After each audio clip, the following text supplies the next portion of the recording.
돼지고기 반근. 정성화.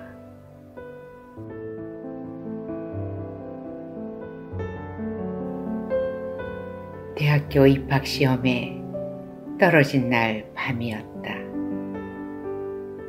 어두운 얼굴로 나가신 아버지는 밤늦도록 돌아오지 않았다. 많은 발걸음 소리가 우리 집 대문을 그냥 지나쳐 버렸다. 소금이 물에 녹아내리듯 내 몸도 슬픔에 조금씩 녹아내려 이제 남은 것이라곤 아버지를 기다리는 귀 2개뿐인 듯 했다.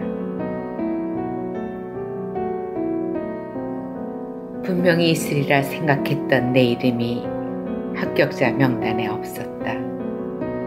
눈이 먼저 보고 머리로 연락을 취한 그 순간 아 하는 소리도 나오지 않았다.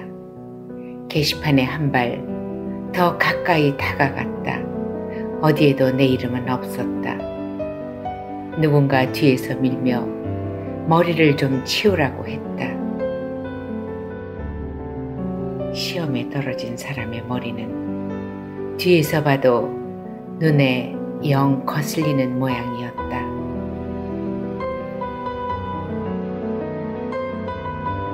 골목으로 접어든 바람은 모두 우리 집 대문을 흔들고 있는 게 분명했다. 섣달 바람이 지루한 겨울밤을 보내는 한 가지 방법이려니 생각하자 다소 마음이 누그러졌다. 대문에 걸어둔 우편함도 덜컹대고 있었다. 자랑스러운 대학 합격 통지서를 담게 되리라던 제 예상이 빗나가서 제 딴에도 꽤 속이 상한 모양이었다. 이젠 낡아서 틈새가 벌어진 대문 두 짝이 계속 삐거덕대는 소리를 내고 있었다. 새로 된 문고리가 철판에 부딪히는 소리도 간간히 들려왔다. 내 속에서 나오는 소리 같기도 했다. 바람에 채이고 멱살을 잡히면서도 대문은 그 자리에 그대로 서 있었다. 맨 앞에 서서 고스란히 비바람을 맞고 있는 대문. 자신이 보듬고 있는 것들을 지키기 위해 끝없이 참고 있는 대문을 보면 나는 늘 아버지가 연상되었다. 아버지의 발걸음 소리는 두 가지였다. 술을 드시지 않았을 때는 군인 출신답게 아주 규칙적인 데 비해 술을 드시고 오는 날의 발걸음 소리는 구두 밑창이 바닥에 조금 끌리면서 장단이 좀처럼 맞지 않았다. 간간히 발걸음 소리가 끊어지기도 했다. 아버지는 그때 골목 중간쯤에 있는 전봇대나 담벼락을 붙잡고 밤 하늘을 올려다 보았을지도 모른다. 희망이라는 것들은 죄다 하늘로 올라가서 이제는 따오지도 못할 별이 되고 말았다는 아버지의 푸념 소리가 골목 어딘가에 남아있을 것 같다.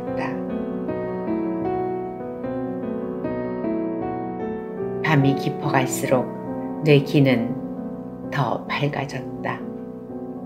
옆에서 잠든 동생들은 내 낙방 사실을 잊었는지 편안한 숨소리를 내고 있었고 안방에 계신 어머니도 아무 기척이 없었다. 차라리 고마운 일이었다. 슬픔과 아픔에 절고 절어 내 몸이 오롯이 소금 한 줌으로 남는다 해도 나 혼자 감당하고 싶었으니까. 그런데 아버지는 이 밤 어디에서 이 못난 딸의 슬픔을 되새기고 계시는지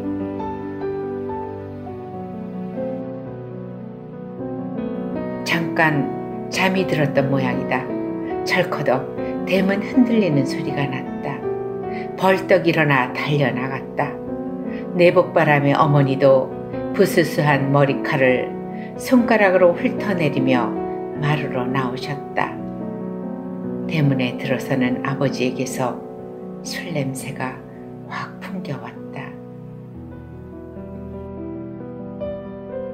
아버지, 어이구 이 가서나야.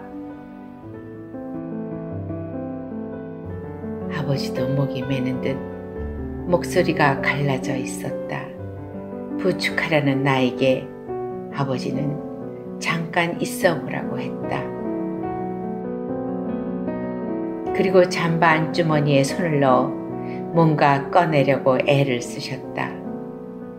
휘청거리는 아버지 손끝에 겨우 딸려 나온 것은 신문지에 둘둘 말린 무엇이었다. 마루 끝에 서 있던 어머니가 그게 뭐냐고 물었다. 돼지고기 반근이다. 내게 그 뭉치를 건네주시며 아버지는 내 어깨를 한 번 짚으셨다.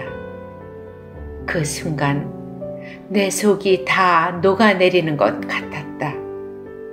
아버지 품속의 온기가 아직 남아있는 돼지고기 반근을 손에 들고 나는 그대로 마당에 서 있었다.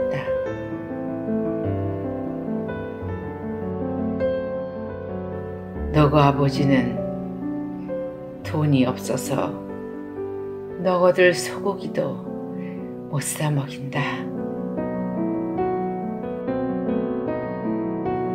혼잣말을 하며 아버지는 어머니의 팔을 잡고 힘겹게 마루를 오르셨다.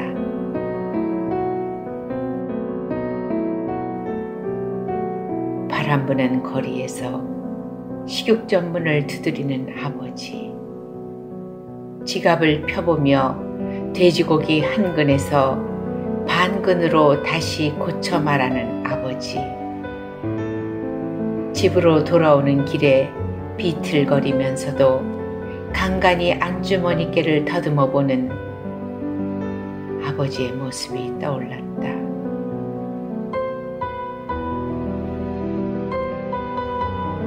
마당에 서서 밤 하늘을 올려다 보았다.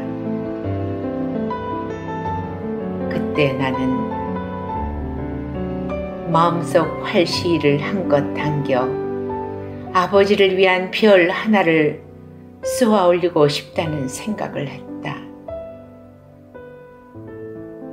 아버지의 낡은 구두를 비춰줄 별. 아버지가 올려다보면 어느새 어깨쯤까지 다정히 내려와주는 별 하나를.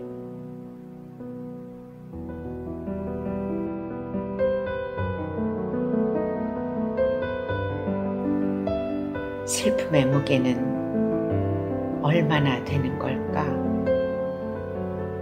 그것은 고작 반근의 무게밖에 되지 않는 것 같다.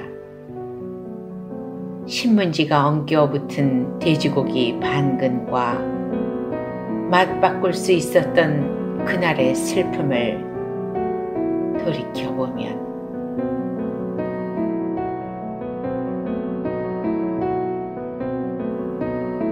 아버지의 사랑은 한 손으로 들 수 없는 무게였다. 참으로 온전한 한 근이었기 때문이다.